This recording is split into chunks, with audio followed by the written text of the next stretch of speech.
Hailakandi civil হাসপাতালে পরিষেবা নিয়ে অভিযোগ। হুইলচেয়ার থেকে ফ্যান, বেসিনের জল, হাসপাতালের ন্যূনতম পরিষেবা নিয়েও একাধিক অভিযোগ রোগীর আত্মীয়দের। হাইলাকান্দি এসকে রায় সিভিল হাসপাতালে রোগীদের পরিষেবা এবং পরিকাঠামো নিয়ে একাধিক অভিযোগ তুললেন রোগীর আত্মীয় স্বজনরা। তাদের দাবি, জরুরি বিভাগে ভালো হুইলচেয়ার না থাকা থেকে শুরু করে ওপিডি কক্ষে ফ্যান এবং বেসিনের জল না থাকা বিভিন্ন সমস্যার মুখোমুখি হতে হয়েছে তাদেরকে। হাইলাকান্দি এসকে রায় সিভিল হাসপাতালে রোগীদের পরিষেবা নিয়ে একাধিক অভিযোগ সামনে এসেছে। অভিযোগ তুলেছেন শহরের 16 নম্বর ওয়ার্ডের বাসিন্দা পিন্টু দেবনাথ। পিন্টু দেবনাথের দাবি, শ্বাসকষ্টজনিত সমস্যায় আক্রান্ত 85 বছর বয়সী তার আত্মীয়া উজ্জ্বলা দেবনাথকে চিকিৎসার জন্য হাসপাতালে নিয়ে যান তারা। হাসপাতালে পৌঁছানোর পর রোগীকে নিয়ে যাওয়ার ক্ষেত্রে প্রয়োজনীয় সহযোগিতা পাওয়া যায়নি বলে অভিযোগ। এরপর হুইল চেয়ারে খুঁজতে গিয়েও সমস্যার মুখে পড়েন বলে দাবি পিন্টুর। তার অভিযোগ যে ভালো একটি হুইল চেয়ার না থাকায় ফুটরেস্ট বিহীন একটি হুইল চেয়ার ব্যবহার করতে হয়েছে তাদেরকে। ওপিডি ব্যবহারের পরীক্ষা কক্ষ নিয়েও অভিযোগ উঠেছে। পিন্টুর দাবি, সেখানে ফ্যান অকেজো ছিল, রোগীর জন্য থাকা বেডও ব্যবহারের অনুপযোগী ছিল এবং বেসিনে জল সরবরাহ ছিল না। প্রচন্ড গরমে বৃদ্ধা রোগীকে সমস্যায় পড়তে হয় বলেও অভিযোগ করেছেন তারা। পরিস্থিতির কারণে শেষ পর্যন্ত রোগীকে সরকারি হাসপাতাল থেকে একটি বেসরকারি হাসপাতালে নিয়ে যেতে হয় বলেও দাবি করেন পিন্টু দেবনাথ। হাসপাতালে পরিষেবা এবং পরিকাঠামো নিয়ে ওঠা এই অভিযোগের বিষয়টি সংশ্লিষ্ট আধিকারিক এবং স্থানীয় বিধায়ক মিলন দাসের দৃষ্টি আকর্ষণ করেছেন তিনি। দ্রুত সমস্যাগুলি খতিয়ে দেখে প্রয়োজনীয় ব্যবস্থা নেওয়ার আবেদন জানিয়েছেন রোগীর আত্মীয়রা। আমার নাম পিন্টু দেবনাথ, আমি হাইলাকান্দি লোকেশন আমার বাসা, ওয়ার্ড নম্বর 16। সো আজকে হঠাৎ আমার দিদি শাশুড়ি আর কি, তাদের এজ অ্যারাউন্ড 85-87। তো তাদের একটু শ্বাসকষ্টের প্রবলেম আছে, এখানে পেসমেকার লাগানো আছে। তো ইমার্জেন্সি আমরা মানে এক্সপেকটেশন যে আমরা সিভিল হসপিটাল লইয়া গেছি, একটু কন্ডিশন খারাপ আছিল। তো যখন আমরা লইয়া গেছি তখন আমরা লামাইছি, ফার্স্ট অফ অল কোনো একটা হেল্পার নাই, হ্যাঁ, যে তেন্ডে দৌড়িয়ে লইয়া যেত। তো যেহেতু আমরা ছেলেমার আসলাম গতিকে তেন্ডে উঠাইয়া লইয়া গেছি, কিন্তু একটা হুইল চেয়ার নাই, হুইল চেয়ারে বয়াইছি চাক্কা ভাঙ্গা। যে সেরকম হোক আমরা টুকাই উকাই আর একটা হুইল চেয়ার আনছি। সো এটার মধ্যে নিচে ফুটওয়্যার নাই, রশি লাগানি। তো তাই আমরা যেমন টানিয়ে নিয়ে লইয়া গেছি ওপিডি রুমে, যেখানে ইমার্জেন্সি ডাক্তার বো। ওপিডি রুমে গেছি, ওপিডি রুমে যাওয়ার পরে এখানে যে সিট আছে, যে বেডের আছে, সিটের এখানে যে জায়গায় পিলোটা থাকে এটা অতটুকু বড় হোল। তারপর ওদিকে ফ্যান চলেন না, এখানে লেখা যে হ্যান্ড ওয়াশ প্রসিডিউর, এখানে হ্যান্ড ওয়াশও জল নাই, থুকিয়া রাখা। সামনে ডক্টর বট, ডক্টরের উপরে দুইটা ফ্যান চলে, বাট পেশেন্টের ফ্যান নেই। সো এখানে পেশেন্টের সার্ভিস দেওয়ার না ডক্টরের সার্ভিস দেওয়া, এটা লোকের মেইন পয়েন্ট। পেশেন্টে এরকম অবস্থায় শ্বাস ফেলাইতে পারেন না, বাইরে 35-40 ডিগ্রি টেম্পারেচার, ইমিউনিটি 46 ডিগ্রি।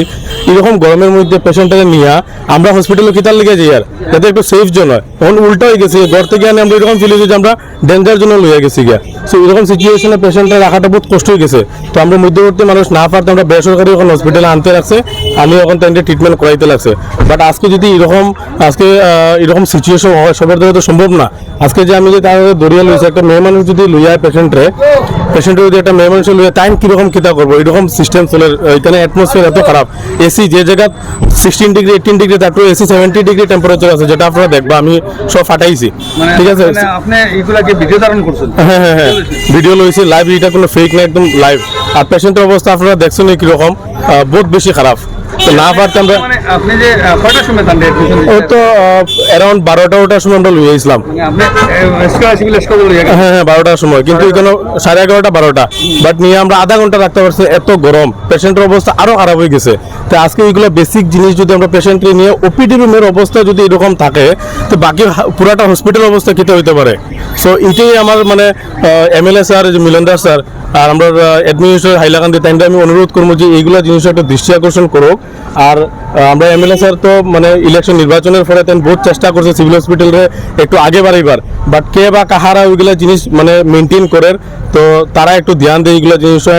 আজকে আমরা শহরের মানুষ, এখানে লোকাল হয়ে যদি আমরা এগুলো জিনিস ফেস করতে লাগে, ইমাজিন করে যারা গাঁও থেকে আর যারা মেয়েলুক আর আরও মানে গরিব ফ্যামিলি থেকে, তারা কি করবো।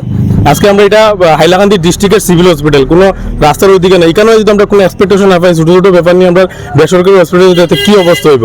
সো আমি রিকোয়েস্ট সবরেও করবো যে এটার থেকে একটু দৃষ্টি আকর্ষণ করুক, আর এগুলো প্রবলেম যাতে তাড়াতাড়ি সলভ হয়, যাতে আর অন্য কোনো মানুষের সেম প্রবলেম ফেস করতে না লাগে। ভিডিওগুলো যেগুলো করছি এগুলো আপনারা দিব। আর আমি স্পেশালি আমরা যে মিলন দাস, আমরা যে এমএলএ মিলন দাস আর কই, আর আমরা অ্যাডমিনিস্ট্রেটর হাইলাকান্দি, প্লিজ রিকোয়েস্ট করে এগুলো জিনিস আপনারা একটু ধ্যান দিন।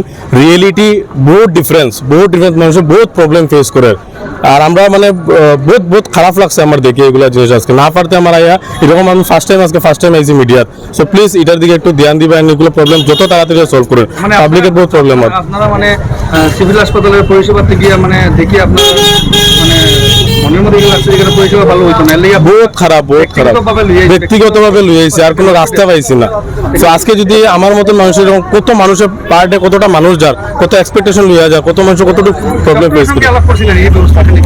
ডক্টরের সঙ্গে দেখো পেশেন্ট তো অবস্থা খারাপ তাই শ্বাসের প্রবলেম আছে তো আমরা তো পেশেন্টের সামনে থাকতে আছে ডক্টর বিজি আছে তাই না আইসে তাই দিছে বাট যারা মেনটেন করে যারা ইনচার্জ তারা কি তা করে বইয়া সেরিয়া ডক্টর কইছেন নি তার উন্নত লাগে বাইরে লিয়ে যাবো তুমি কিছু কইছেন? তাই হ্যাঁ মানে ডক্টরে মানে কইছেন নি আপনি জানাইছেন নি এই খারাপ অবস্থা এখানে সিভিল হাসপাতাল হয়তো তারা কইছে যখন তোমরা লইয়া যাও এখানে তো হইতো না তোমরা আরতিত লইয়া যাও তো আমরা এখন আরতিত লইয়া আইছি আপনার কথা লাগে এই দুরবস্থার কারণটা কি? হ্যাঁ